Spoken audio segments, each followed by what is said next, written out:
Doctor Supreet Kaur Chawla, assistant professor, Durga महाविद्यालय। मैं आज आप लोग को कंपनी लॉ, जो कि सेकेंड ईयर का सब्जेक्ट है, उसका एक topic memorandum of association explain कर रही हूँ।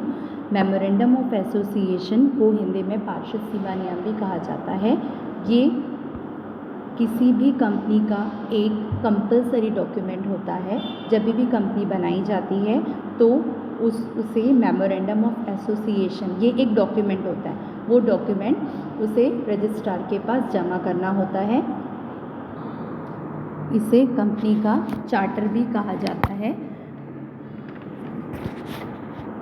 मेमोरेंडम ऑफ एसोसिएशन एक लीगल डॉक्यूमेंट होता है जो कि बताता है कि कंपनी की अथॉरिटीज़, कंपनी के राइट्स, कंपनी के पावर्स क्या क्या हैं।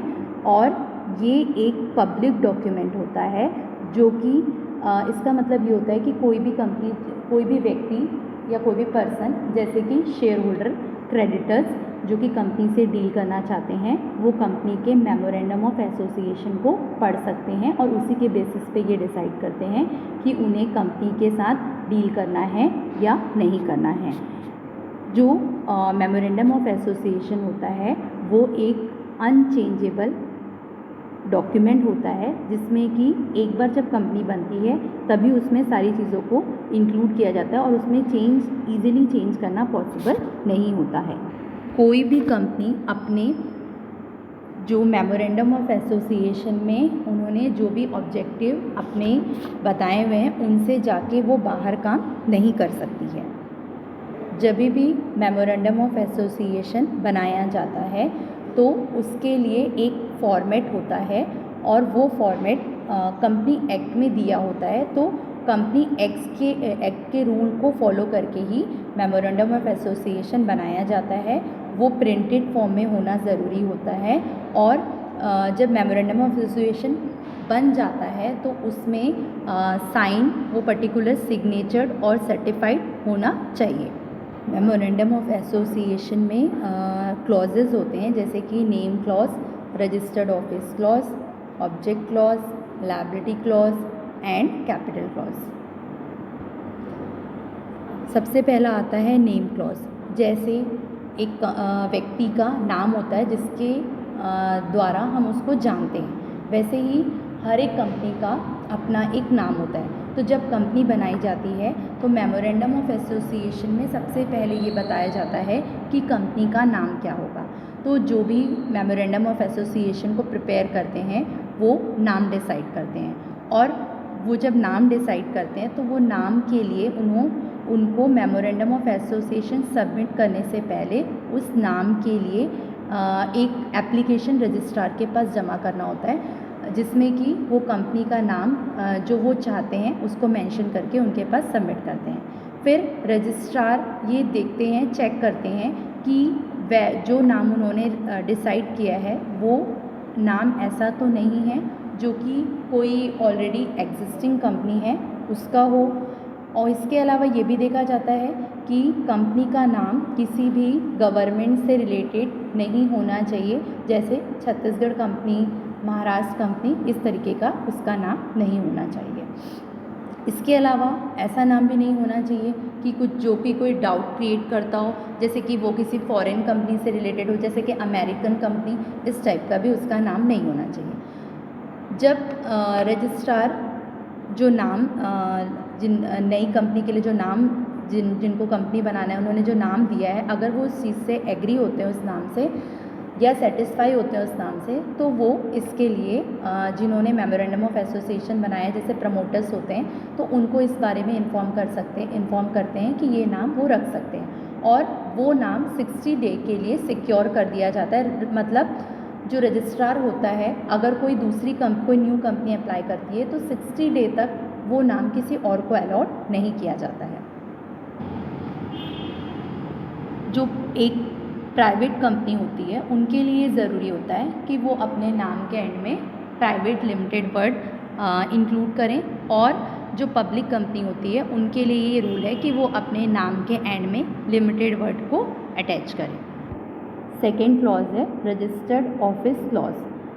रजिस्टर्ड ऑफिस क्लॉज में ये बताया जाता है कि जो कंपनी बनाई जाएगी उसका रजिस्टर्ड ऑफिस कहाँ पे सिचुएटेड होगा।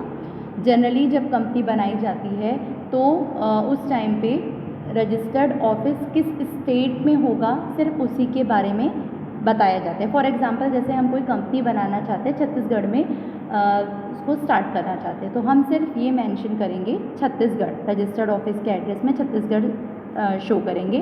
फिर जब कंपनी बन जाती है और रजिस्ट्रेशन का सर्टिफिकेट मिल जाता है तो उस टाइम पे ये कंपलसरी है कि 30 डे के अंदर रजिस्ट्रार को ये भी इन्फॉर्म किया जाए कि वो किस पर्टिकुलर एरिया और किस पर्टिकुलर सिटी में वो रजिस्टर्ड ऑफिस होगा।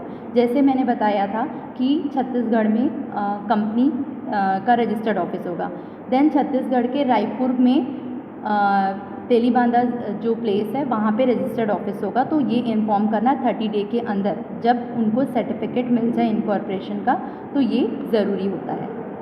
रजिस्टर्ड ऑफिस के बारे में मेमोरेंडम ऑफ एसोसिएशन में मेंशन करना इसलिए ज़रूरी होता है क्योंकि जो कंपनी से रिलेटेड जितने भी डॉक्यूमेंट होते हैं, लेटर होते हैं, पत्र व्यवहार होते हैं, वो उसी वहीं पे किए जाते हैं, इसलिए एक उनका प्रॉपर एड्रेस होना ज़रूरी होता है।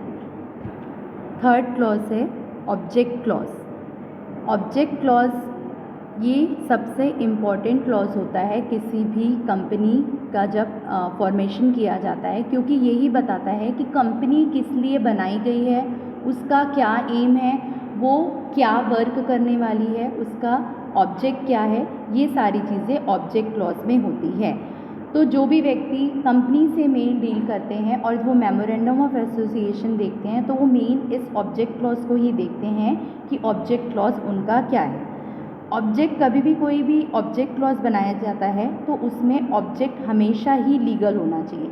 किसी भी इलीगल काम को करने वाला ऑब्जेक्ट किसी भी कंपनी का नहीं होना चाहिए।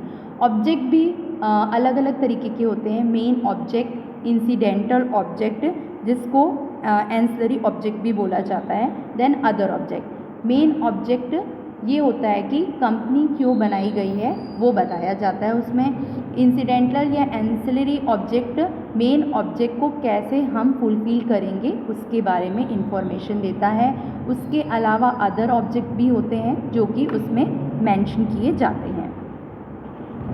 अगर कोई भी पर्सन जो मेमोरेंडम ऑफ एसोसिएशन बना रहे हैं ऑब्जेक्ट क्लॉज को ध्यान में रख के ही बनाना रहता है। जैसे कि अगर वो एक ऑब्जेक्ट दे देते हैं कि वो डिविडेंड जो है वो कैपिटल में से डिस्ट्रीब्यूट करेंगे, तो कंपनी के लिए अगर इस टाइप का ऑब्जेक्ट वो सेट करते हैं, अगर कभी कंपनी को प्रॉफिट नहीं होता है और उस कंडीशन में इस टाइप का अगर ऑब्जेक्ट में देते हैं तो ये जो है रूल्स के अगेंस्ट होता है, क्योंकि कंपनी सिर्फ प्रॉफिट में से ही डिविडेंड को डिस्ट्रीब्यूट कर सकती है, कैपिटल में से नहीं कर सकती है। तो कभी भी ऑब्जेक्ट बनाया जाता है तो उसको बहुत ध्यान से और अच्छे से सोच समझ के बनाया जाता है। ऑब्जेक्ट कभी भी इलीगल के अलावा अनैतिक भी नहीं होना चाहिए। किसी कास्ट क्रीड को मतलब उनसे कास्ट या क्रीड को अफेक्ट करने वाला भी नहीं होना चाहिए। ऑब्जेक्ट कभी भी कंप्लीट होना चाहिए और वो डिटेल में होना चाहिए ताकि पढ़ने वाले को समझ में आ सके कि कंपनी फ्यूचर में क्या काम करेगी और वो किस तरीके से काम करेगी। ये सारी चीज़ें ये उसकी बाउंड्रीज बताता है। तो ये ज़रूरी है कि ऑब्जेक्ट क्लॉज को बहुत अच्छे से बनाया जाए। फोर्थ क्लॉज है लायबिलिटी क्लॉज। लायबिलिटी क्लॉज ये बताता है कि जो कंपनी के मेंबर्स हैं, जो कि शेयर होल्डर हैं, उनकी क्या लायबिलिटीज़ हैं। जनरली जो अभी कंपनीज बन रही हैं वो लिमिटेड लायबिलिटीज़ वाली कंपनी बन रही है। लिमिटेड लायबिलिटी वाली कंपनी भी दो टाइप की होती है, limited by share and limited by guarantee. जो लिमिटेड बाय शेयर वाली कंपनी रहती हैं उसमें ये बताया जाता है कि जो शेयर होल्डर होते हैं उनको अगर कंपनी किसी भी समय एंड होती है तो उनसे सिर्फ उतना ही अमाउंट लिया जाता है जितना कि उनका उस शेयर पे ड्यू होता है। अगर किसी शेयर होल्डर ने पूरे पैसे शेयर के दे चुके होते हैं तो उनको कुछ भी अमाउंट पे करने की ज़रूरत नहीं होती है। फॉर एग्ज़ाम्पल, अगर किसी शेयर होल्डर ने 100 रुपये के शेयर खरीदे हैं और उसने 70 रुपये कंपनी को शेयर खरीदने के टाइम पे दे दिए और उसके 30 रुपये बाकी हैं, और ऐसा हुआ कि कंपनी एंड हो गई, तो शेयर होल्डर को सिर्फ 30 रुपये ही देने होंगे, क्योंकि उसकी लायबिलिटी 30 रुपये तक की ही होती है। एक और टाइप की कंपनी होती है जो कि लिमिटेड बाय गारंटी होती है। तो लिमिटेड बाय गारंटी में शेयर होल्डर जो होते हैं उस कंपनी के, वो एक पर्टिकुलर अमाउंट डिसाइड करते हैं कि अगर कंपनी एंड होगी तो वो उतने अमाउंट को पे करेंगे। तो ये लायबिलिटी क्लॉज में जब कंपनी बनाई जाती है तो उसमें ये मेंशन करना होता है कि वो किस टाइप की लायबिलिटी शेयर होल्डर जो होते हैं, जो कि कंपनी के आपके मालिक होते हैं, उनके जब कंपनी एंड होगी तो उनको कितना कंट्रीब्यूट करना है, ये लायबिलिटी क्लॉज बताता है। तो कंपनी जब बनाई जाती है तो ये स्पेसिफिकली मेंशन करना होता है कि वो लिमिटेड बाय शेयर है या लिमिटेड बाय गारंटी है, तो ये मेंशन करना ज़रूरी होता है। अगला 5th क्लॉज है कैपिटल क्लॉज। कैपिटल का मतलब हम जानते हैं कि जो अमाउंट जिस पे कि बिज़नेस चलाया जाता है। कैपिटल मतलब जिस पूंजी होती है जिस पे बिज़नेस को रन किया जाता है। तो किसी भी कंपनी को ये जैसे हम जानते हैं कि कंपनी में बहुत टाइप के कैपिटल होते हैं, जैसे कि आपका ऑथराइज कैपिटल होता है, इशूड कैपिटल होता है, सब्सक्राइब कैपिटल होता है। तो कंपनी को ये मेंशन करना ज़रूरी होता है अपने मेमोरेंडम ऑफ एसोसिएशन में कि उसका ऑथराइज कैपिटल कितना होगा। तो ऑथराइज कैपिटल का मतलब ये होता है कि कंपनी अपने लाइफ टाइम में कितने शेयर्स पब्लिक को इशू कर सकती है। जैसे फॉर एग्ज़ाम्पल कंपनी ने डिसाइड किया है कि वो अपना ऑथराइज कैपिटल 50 लाख रखती है, जो कि 50 लाख रहेंगे। तो कंपनी पूरे लाइफ टाइम में कितने बार भी वो शेयर इशू करती है तो वो इस अमाउंट से ज़्यादा के शेयर इशू नहीं कर सकती है। तो ये मेंशन करना भी ज़रूरी होता है कि कंपनी का कैपिटल, ऑथराइज कैपिटल या नॉमिनल कैपिटल कितना होगा, नंबर ऑफ शेयर एंड वो बताने ज़रूरी होते हैं इसमें। और ये ऑथराइज कैपिटल में इक्विटी शेयर रहेंगे या प्रेफरेंस शेयर रहेंगे, इसके बारे में भी बताना ज़रूरी होता है। जो सेक्शन कंपनी एक्ट 2013 है उसके हिसाब से प्राइवेट और पब्लिक कंपनी के लिए मिनिमम पेड अप कैपिटल का अमाउंट डिसाइड कर दिया गया है। एक पब्लिक कंपनी के लिए minimum paid up capital 5 lakh होना चाहिए और एक प्राइवेट कंपनी के लिए minimum paid up capital 1 lakh रुपए होने चाहिए। लास्ट इसमें क्लॉज होता है सब्सक्रिप्शन क्लॉज। सब्सक्रिप्शन क्लॉज को एसोसिएशन क्लॉज भी बोलते हैं। जैसे हमने बताया कि इसमें कंपनी के जो मेन 5 क्लॉज होते हैं तो वो मैंने स्टार्टिंग में बताया था कि वो साइंड और सर्टिफाइड होने चाहिए। तो जो लोग मेमोरेंडम ऑफ एसोसिएशन को साइन करते हैं वो ही उसको सब्सक्राइब भी करते हैं। ये जनरली वो लोग होते हैं जो कंपनी बनती है तो ये व्यक्ति जो साइन किए होते हैं उन्हें कंपनी के कुछ शेयर्स भी खरीदने होते हैं, तभी उनका उसमें साइन होता है। ये जनरली प्रमोटर्स होते हैं कंपनी के।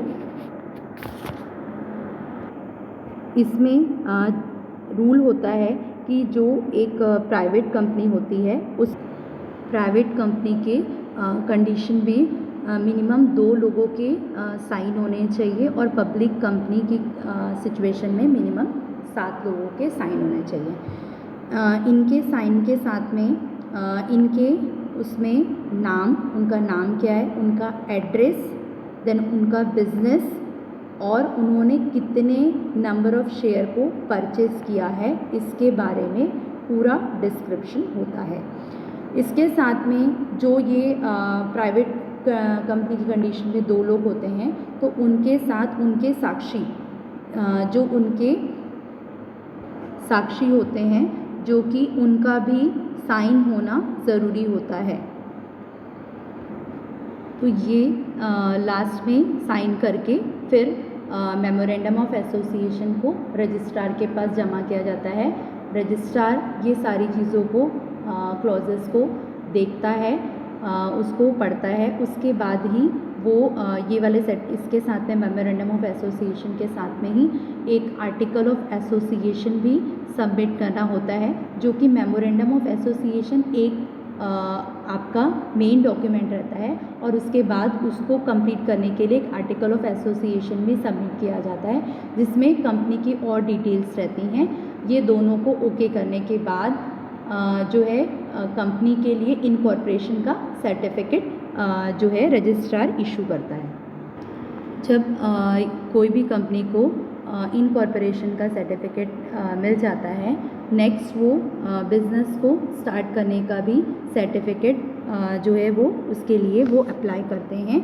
और जो कंपनी का, जैसे मैंने बताया था, मेमोरेंडम ऑफ एसोसिएशन ओके हो जाने के बाद उसको अपनी कंपनी के नाम डिसाइड हो जाने के बाद उसको वहाँ के लोकल न्यूज़पेपर्स में उसको पब्लिश करवाना रहता है और उसके कंपनी के नाम को इंग्लिश और उस राज्य की जो भाषा है उसे रजिस्टर्ड कार्यालय के बाहर एक साइन बोर्ड पे अंकित करवाना रहता है।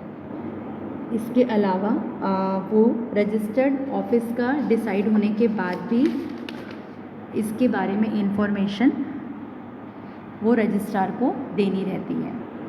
ये हमने देखा था कि मेमोरेंडम ऑफ एसोसिएशन में ये सारी चीज़ों को, क्लॉजेस को इंक्लूड किया जाता है। जैसे मैंने स्टार्टिंग में बताया था कि ये एक अनचेंजेबल डॉक्यूमेंट है, इसको ईजिली चेंज नहीं किया जा सकता।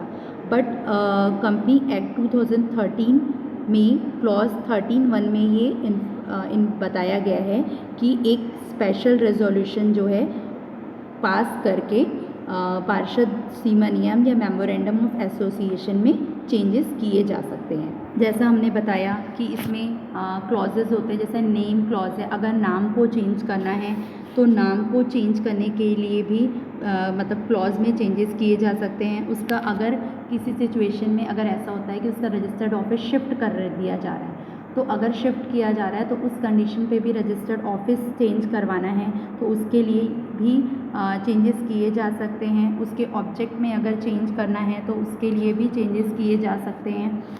अगर उसके कैपिटल, अगर उनको लग रहा है कि ऑथराइज कैपिटल कम है और ऑथराइज कैपिटल को बढ़ाना है तो उसके लिए भी वो चेंजेस कर सकते हैं।